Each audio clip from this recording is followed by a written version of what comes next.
you taught me a lot already about how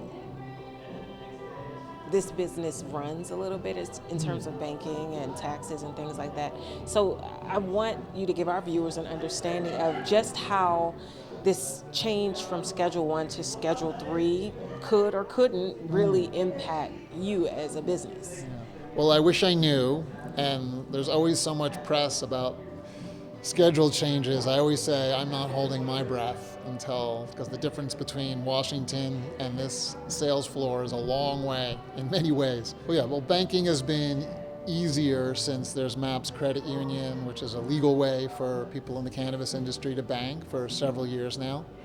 The tax situation, there's still 280E, which is somewhat onerous for the cannabis industry, but many accountants who work in the cannabis industry and specialize in cannabis filing have figured out ways that it's not as onerous as it used to be.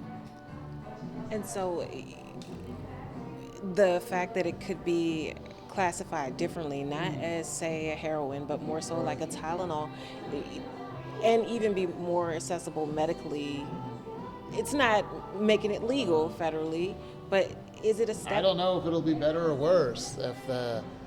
Is it the FTC or is it the FDA? If the FDA has to review all these products for approval, I can't imagine how they're going to be able to do that, not having any experience in that, and almost nobody does from their science perspective. I don't know how that would work. I have no idea.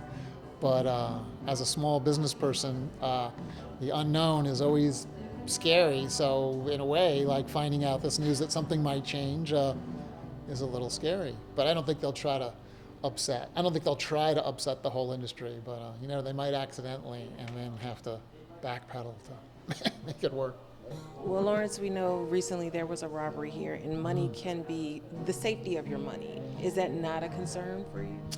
Well, we don't really keep much money here, and we have a lot of security. I don't mean people, but I mean the theft that was here happened in 20 seconds, and it was an armed robbery, so there was no significant interaction between employees who were here and the thief, and it was super quick, and fortunately, and they only took 2 of those jars. And so considering that an armed robbery is a nightmarish kind of thing for a business like ours or any business, it couldn't have gone better, relatively speaking. Yeah. So the idea of... We've never had a robbery of any kind in 11 years, and I haven't heard about very many. I've heard about robberies in production facilities. And during the pandemic in Portland, there were a lot of store robberies, but I haven't heard of very many in Eugene. So you don't seem thrilled about the idea of this change.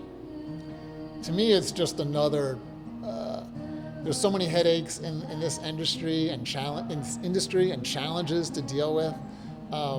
It's less profitable now than it was 10 years ago. That I don't even think about these kinds of regulatory things unless it was about interstate commerce. If cannabis businesses could do interstate commerce, that will be the game changer for sure.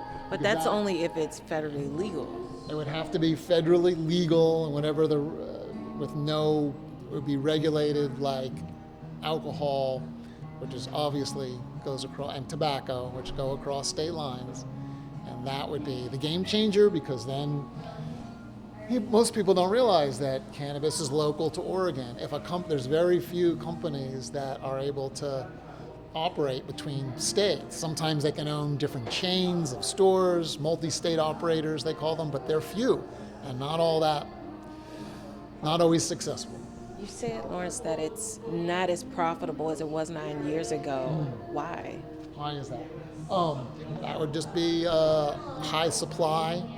I don't know if demand is actually diminishing. Certainly supply, there's been a lot of supply, and wholesale prices go down.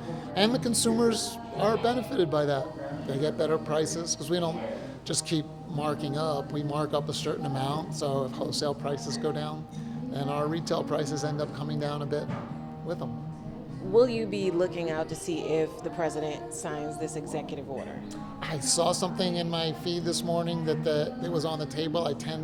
Even though I follow the news for so many reasons, I tend not to follow it with cannabis because the difference, like I say, between anything anyone says in Washington and what's happening in this store is so distant, it's almost irrelevant. I will have my eye on it more than usual. Thank you so much. All right, Perfect. Thanks a lot. Thank you.